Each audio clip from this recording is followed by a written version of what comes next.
Disenfranchisement after the Reconstruction era was based on a series of laws, new constitutions, and practices that deliberately were used to prevent black citizens from registering to vote and voting. These measures were enacted by former Confederate states at the turn of the 20th century in the United States. Their actions defied the 15th Amendment to the United States Constitution, ratified in 1870, which was intended to protect the suffrage of freedmen after the American Civil War. Considerable violence and fraud had accompanied elections during Reconstruction, as the white Democrats used paramilitary groups from the 1870s to suppress black Republican voting and turn Republicans out of office. After regaining control of the state legislatures, Democrats were alarmed by a late 19th century alliance between Republicans and populists that cost them some elections. In North Carolina's Wilmington insurrection of 1898, white Democrats conducted a coup d'etat of city government, the only one in United States history. They overturned a duly elected biracial government and widely attacked the black community, destroying lives and property. Ultimately, white Democrats added to previous efforts and achieved widespread disenfranchisement by law. From 1890 to 1908, Southern state legislatures passed new constitutions, constitutional amendments, and laws that made voter registration and voting more difficult, especially when administered by white staff in a discriminatory way. They succeeded in disenfranchising most of the black citizens, as well as many poor whites in the South, and voter rolls dropped dramatically in each state.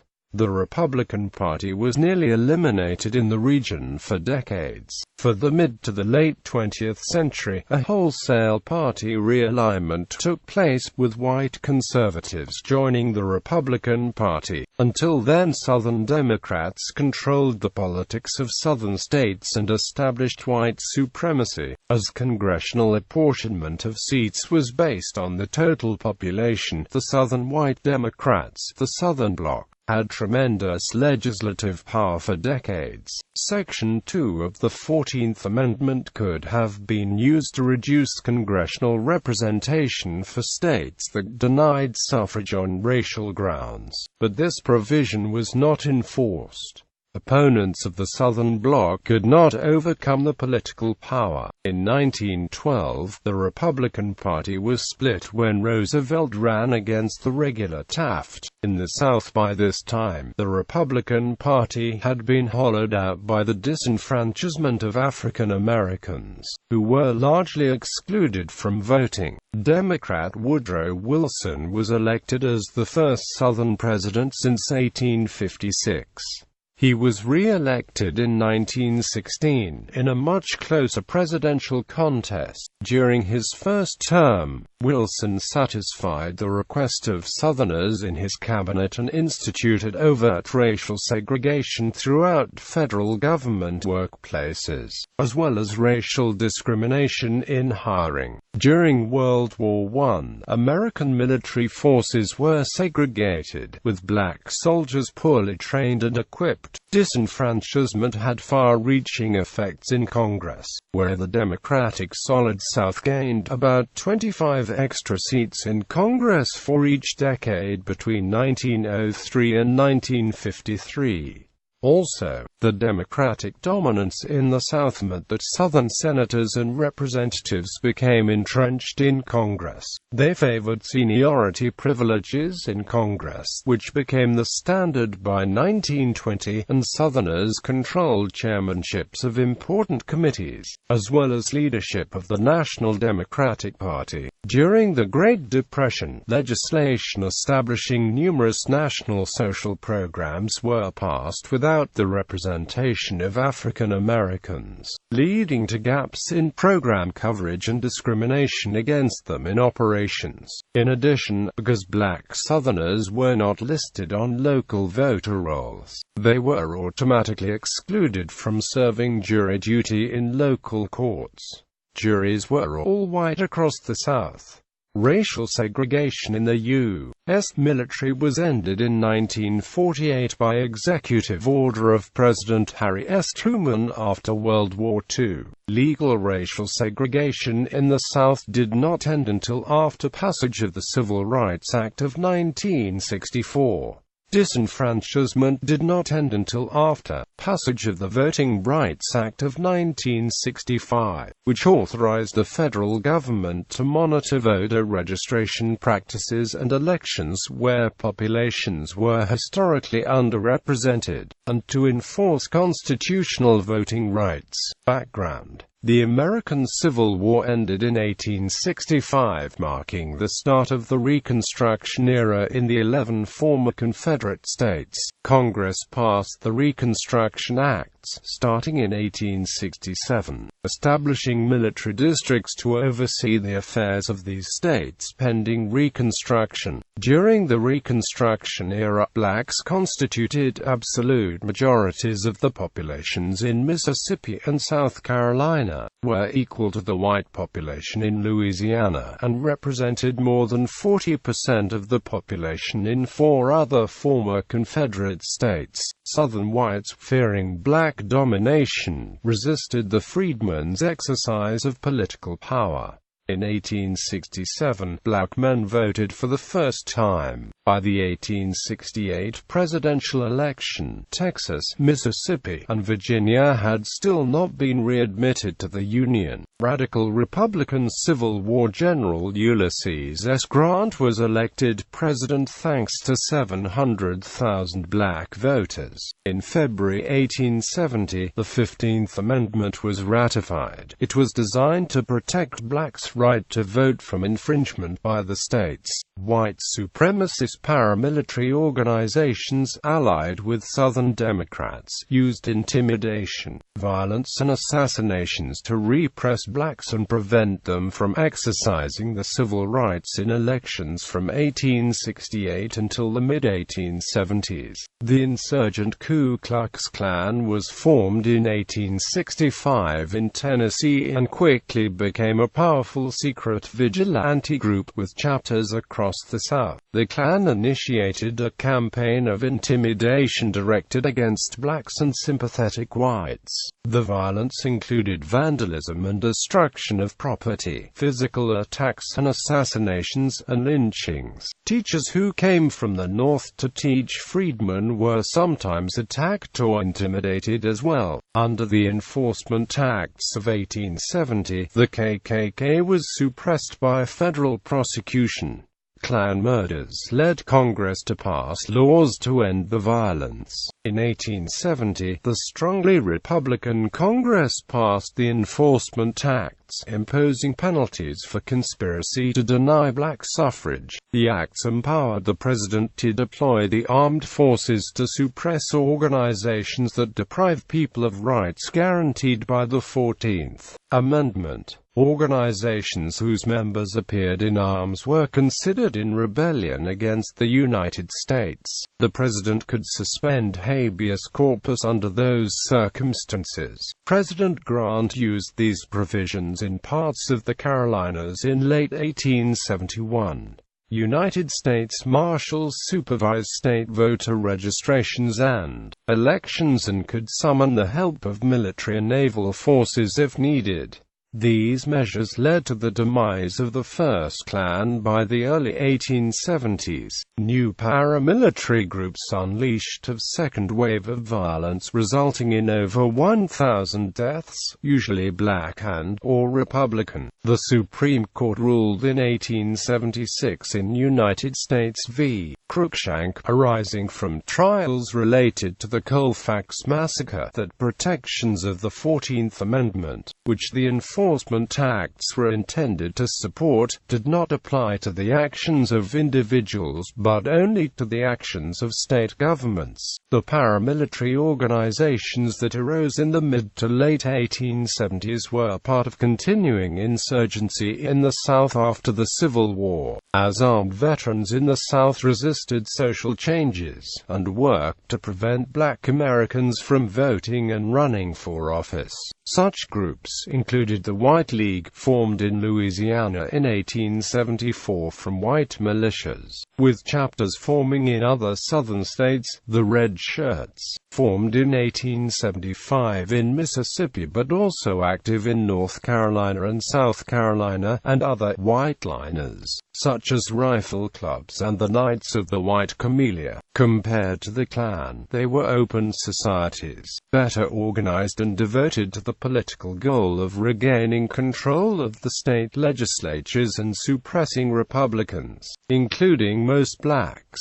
They often solicited newspaper coverage for publicity to increase the threat. The scale of operations was such that in 1876, North Carolina had 20,000 men in rifle clubs, made up of well-armed Confederate veterans, a class that covered most adult men who could have fought in the war. The paramilitary groups worked for political aims, to turn Republicans out of office, disrupt their organizing, and use force to intimidate and terrorize freedmen to keep them away from the polls. Such groups have been described as the military arm of the Democratic Party. They were instrumental in many southern states in driving blacks away from the polls and ensuring a white Democratic takeover of legislatures and governorships in most southern states in the 1870s, most notoriously during the controversial 1876 elections.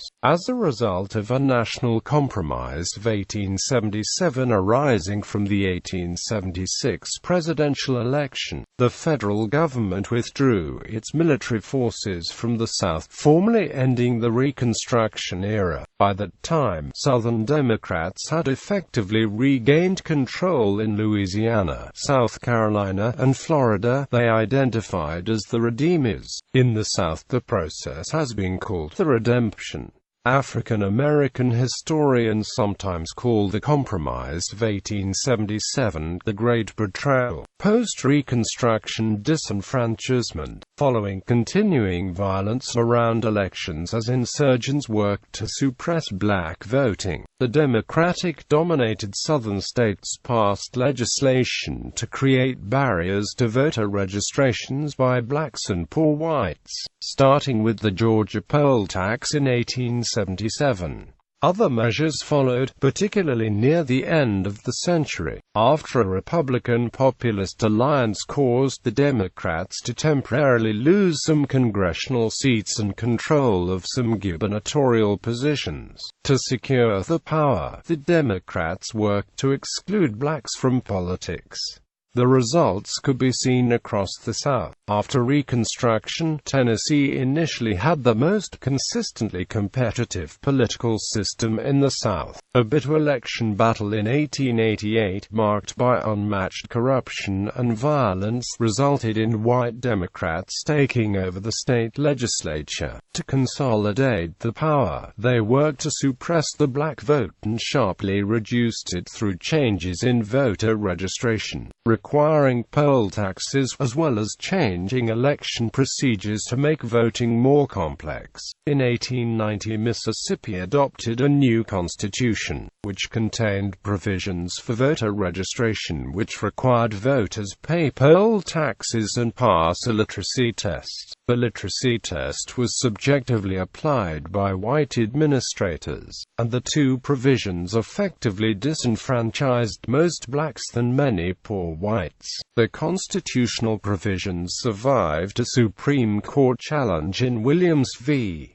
Mississippi. Other southern states quickly adopted new constitutions and what they called the Mississippi Plan. By 1908, all southern states of the former Confederacy had passed new constitutions or suffrage amendments, sometimes by passing general elections to achieve this. Legislators created a variety of barriers, including longer residency requirements, rule variations, literacy and understanding tests, which were subjectively applied against minorities, or were particularly hard for the poor to fulfill. Such constitutional provisions were unsuccessfully challenged at the Supreme Court in Giles v.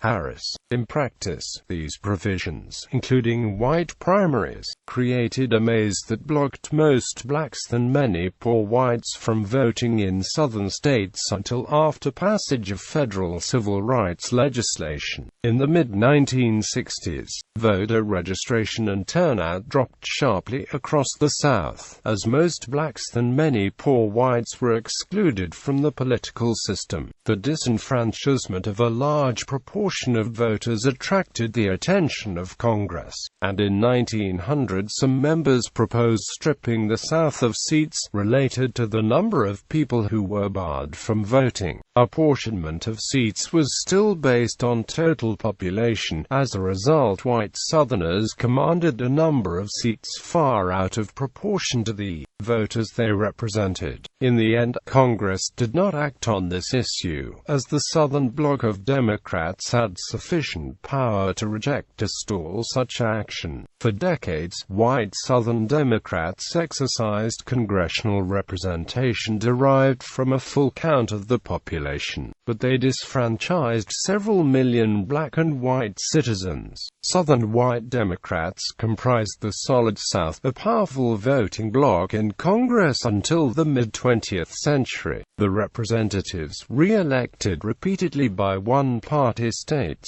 exercised the power of seniority, controlling numerous chairmanships of important committees in both houses. The power allowed them to have control over rules, budgets, and important patronage projects, among other issues, as well as to defeat bills to make lynching a federal crime. State disenfranchising constitutions, 1890 to 1908.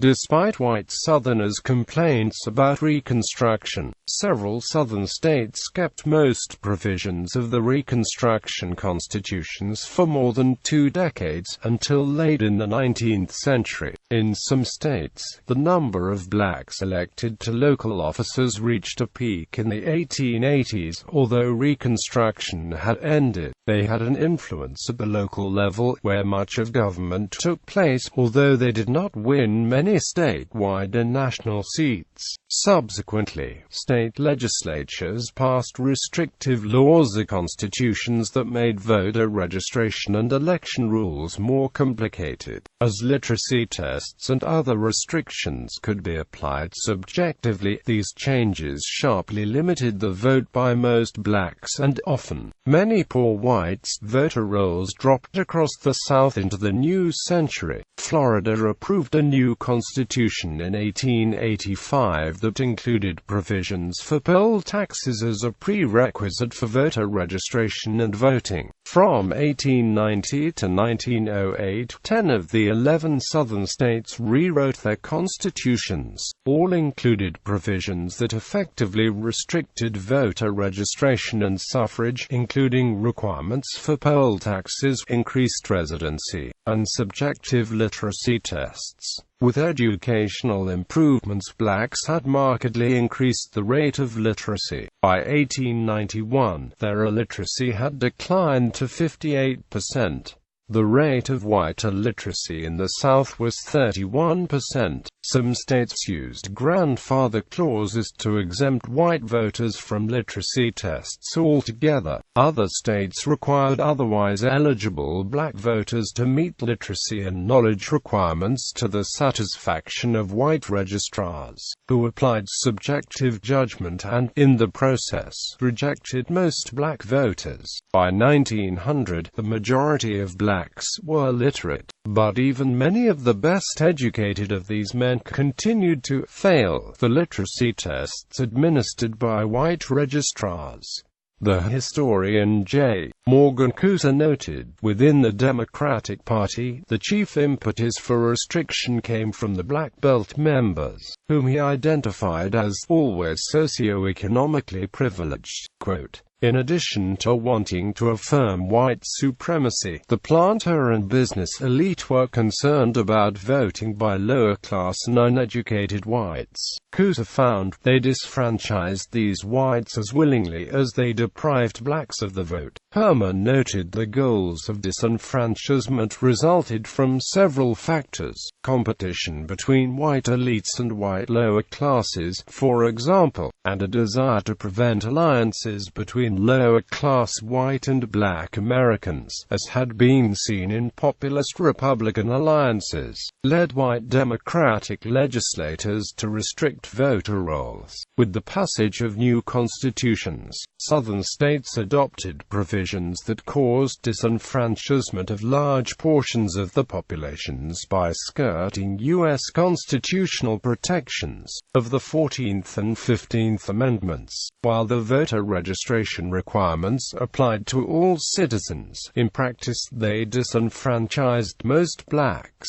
As in Alabama, they also would remove the less educated, less organized, more impoverished whites as well, and that would ensure one-party Democratic rules through most of the 20th century in the South. The new provisions of the state constitutions eliminated black voting by law. Secondly, the Democratic legislatures passed Jim Crow laws to assert white supremacy, establish racial segregation in public facilities, and treat blacks as second-class citizens.